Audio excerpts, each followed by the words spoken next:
राधे कृष्णा दोस्तों, तो स्वागत है आपका हमारे यूट्यूब चैनल पर। और अगर आप किसी परीक्षा की तैयारी कर रहे हैं तो आपके लिए वीडियो बहुत इंपॉर्टेंट होने वाली है, क्योंकि हम इसमें भारत से रिलेटेड सारे इंपॉर्टेंट क्वेश्चन करने वाले हैं जो एग्जाम ओरिएंटेड है। तो चलिए बिना किसी देर को वीडियो को स्टार्ट करते हैं, और आप लोग वीडियो को बिल्कुल भी स्किप मत करना और हमारे चैनल को सब्सक्राइब कर लेना।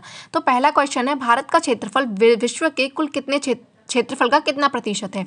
तो भारत का क्षेत्रफल विश्व के क्षेत्रफल का लगभग 2.4% है, और हमारे भारत का क्षेत्रफल 32,87,263 वर्ग किलोमीटर है, जो दुनिया का 7वां सबसे बड़ा देश है।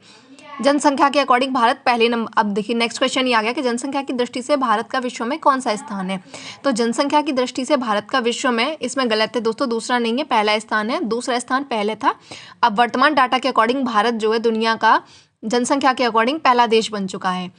पहले दूसरे नंबर पे था, पहले नंबर पे चीन था, लेकिन अब पहले नंबर पे भारत है। नेक्स्ट क्वेश्चन है, भारत की स्थल सीमा किस देश के साथ जब सबसे ज़्यादा लगती है?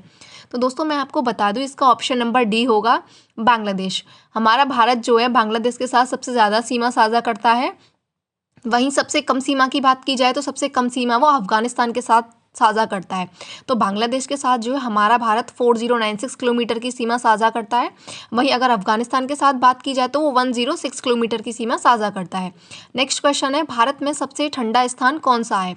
तो भारत में सबसे ठंडा स्थान है द्रास। ऑप्शन नंबर डी इसका बिल्कुल करेक्ट आंसर हो जाएगा। द्रास भारत में सबसे ठंडा स्थान है।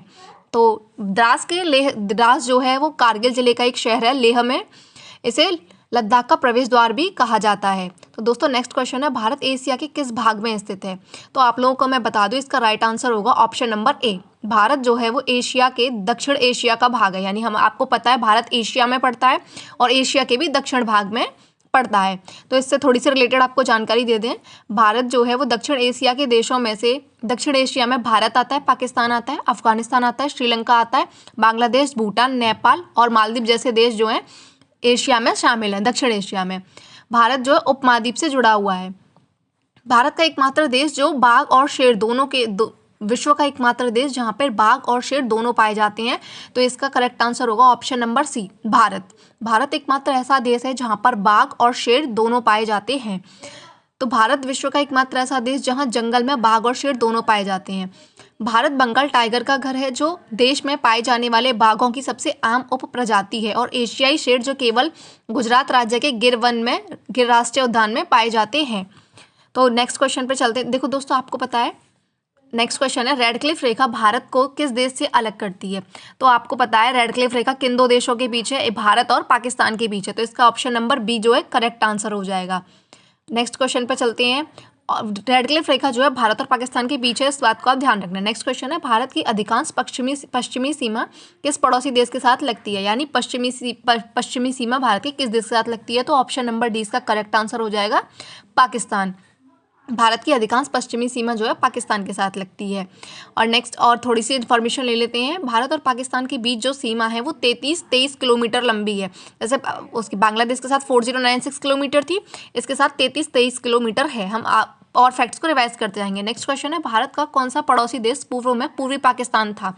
यानी पहले उसे पूर्वी पाकिस्तान में था वो। तो राइट आंसर है option number C, Bangladesh. Bangladesh पहले पूर्व में पूर्वी पाकिस्तान था। पूर्वी पाकिस्तान 1971 तक पाकिस्तान का पूर्वी प्रांतीय हिस्सा था, जिसे आधुनिक देश का बांग्लादेश कहते हैं। आपको पता है बांग्लादेश जो है पाकिस्तान से 1971 में अलग हुआ था। नेक्स्ट क्वेश्चन है, भारत मानकीय समय और ग्रीनविच समय के बीच कितना अंतर है? यानी IST इंडियन स्टैंडर्ड टाइम और GMT ग्रीनविच मीन टाइम, उसके बीच कितना अंतर है? तो आप सबको पता होना चाहिए, करेक्ट ऑप्शन है इसका सी, यानी 5 घंटे 30 मिनट का अंतर है। उसके बाद आपका नेक्स्ट क्वेश्चन आता है, देखिए IST और GMT की फुल फॉर्म आपको याद रखनी है, इंडियन स्टैंडर्ड टाइम और Greenwich mean time. Next question है, भारत के पड़ोसी देशों की कुल संख्या कितनी है? तो ये है 9। आप सभी को पता है ऑप्शन नंबर डी करेक्ट हो जाएगा। 7 देश तो ऐसे हैं जो भारत से वो स्थलीय सीमा साझा करते हैं, और 2 देश ऐसे हैं जो जलीय सीमा साझा करते हैं। कुल 9 देश हैं, 2 देश समुद्री सीमा साझा कर रहे हैं और 7 देश भूमि सीमा साझा करते हैं। इनके हम नाम भी पढ़ लेते हैं। तो अफगानिस्तान, जैसा कि मैं आपको पहले बता चुकी हूँ, 106 किलोमीटर की दूरी है, 106 किलोमीटर की स्थलीय सीमा साझा करता है। बांग्लादेश 4096 किलोमीटर की सीमा साझा करता है। भूटान 699 किलोमीटर की सीमा साझा करता है। वहीं चीन की बात की जाए, यहाँ पे थोड़ा सा कट गया है, वो 34 88 है मे बी। और नेक्स्ट है म्यांमार और फिर नेपाल, ये आप लोग पढ़ लेना, ये आपके लिए बहुत ज़्यादा इंपॉर्टेंट होने वाला है, क्योंकि किसी न किसी एग्जाम में किसी न किसी एक पर्टिकुलर देश की सीमा आपसे पूछ ली जाती है। नेक्स्ट क्वेश्चन है, भारत के कितने राज्यों में समुद्र तट है? तो इसका option number B correct answer हो जाएगा, 9 राज्यों में समुद्र तट है। दोस्तों इसमें जितने भी क्वेश्चन मैं आपको करा रही हूँ, आप प्लीज़ उनको अच्छे से लर्न कर लेना। नेक्स्ट क्वेश्चन, और इससे थोड़ी सी जानकारी ले लेते हैं। भारत तटरेखा देश के 9 राज्यों को छूती है, महाराष्ट्र, गुजरात, गोवा, कर्नाटक, केरल, तमिलनाडु, आंध्र प्रदेश, उड़ीसा और पश्चिम बंगाल। नेक्स्ट क्वेश्चन है, द्वीप क्षेत्रों को मिलाकर भारत के समुद्र तट की कुल लंबाई कितनी है? तो दोस्तों एक तो इसमें द्वीप क्षेत्रों को मिलाकर हमारा ऑप्शन नंबर डी करेक्ट हो जाएगा, 7516.6 किलोमीटर है। दोस्तों ये एग्जाम में आने वाला बहुत ही कॉमन क्वेश्चन है, ये आपको किसी न किसी एग्जाम में ज़रूर देखने के लिए मिलता है, तो आप लोग ये जितने भी मैं क्वेश्चन करा रही हूँ सबको अच्छे से लर्न कर लेना। भारत का प्रायद्वीपीय भाग हिंद महासागर की ओर फैला हुआ है। इसने देश की मुख्य भूमि 6100 किलोमीटर की तटरेखा प्रदान करती है। मुख्य भूमि लक्षद्वीप समूह और अंडमान निकोबार द्वीप समूह के समुद्र तट की कुल लंबाई 7516.6 किलोमीटर है। तो दोस्तों ये जो भी इतनी इंपॉर्टेंट जो जानकारी मैं आपको दे रही हूँ, आप सबको लर्न कर लेना, ताकि आप किसी भी एग्जाम में अगर ऐसा कोई क्वेश्चन आपको दिखता है तो आप उसे कर पाओ। क्योंकि दोस्तों हमें लगता है ये बहुत कॉमन क्वेश्चन है, ये बिल्कुल आते ही आते हैं एग्जाम में। कोई भी एक क्वेश्चन में से आपको 2 या 3 भारत से रिलेटेड किसी न किसी एग्जाम में देखने को मिलेगा। नेक्स्ट क्वेश्चन है, किस राज्य की समुद्र तट रेखा सबसे लंबी है? तो सबसे लंबी जो समुद्र तट रेखा है आपको पता है गुजरात की है, तो इसका ऑप्शन नंबर बी जो हो जाएगा वो करेक्ट आंसर हो जाएगा। गुजरात भारत के पश्चिमी तट पर स्थित एक राज्य है जिसकी समुद्र तट रेखा 1600 किलोमीटर है। नेक्स्ट क्वेश्चन है, 2011 की जनगणना के अनुसार भारत का लिंगानुपात कितना है? तो दोस्तों आपको पता होगा 2011 की जनगणना, मैं एक अलग से सेपरेट वीडियो बनाऊंगी जनगणना को लेकर। इसका ऑप्शन नंबर बी जो है करेक्ट आंसर हो जाएगा 943, यानी 1000 पुरुष पर 943 महिलाएं हैं। ठीक है दोस्तों, जनगणना से भी बहुत सारे सवाल पूछे जाते हैं, तो मैं इसके लिए भी एक सेपरेट वीडियो बना दूंगी।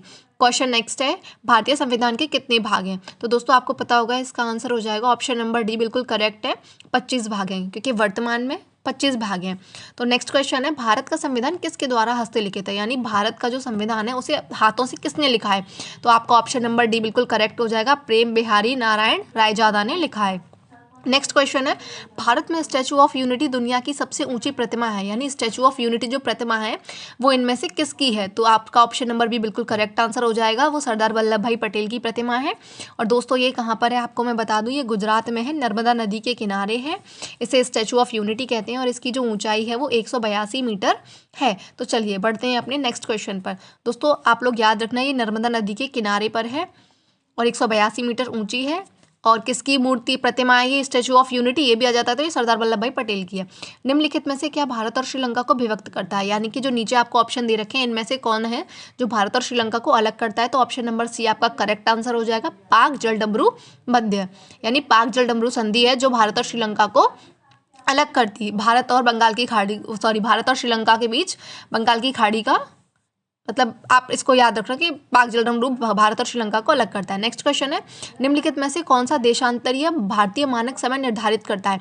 यानी भारत का मानक समय कौन सा देशांतर निर्धारित करता है? तो इसका ऑप्शन नंबर डी जो बिल्कुल करेक्ट आंसर है, 82.5 डिग्री पूर्व भारत का देशांतरीय मानक समय निर्धारित करता है। तो दोस्तों एक क्वेश्चन आपके लिए होमवर्क है, आप लोग इससे रिलेटेड थोड़ी सी जानकारी को पढ़ लीजिए।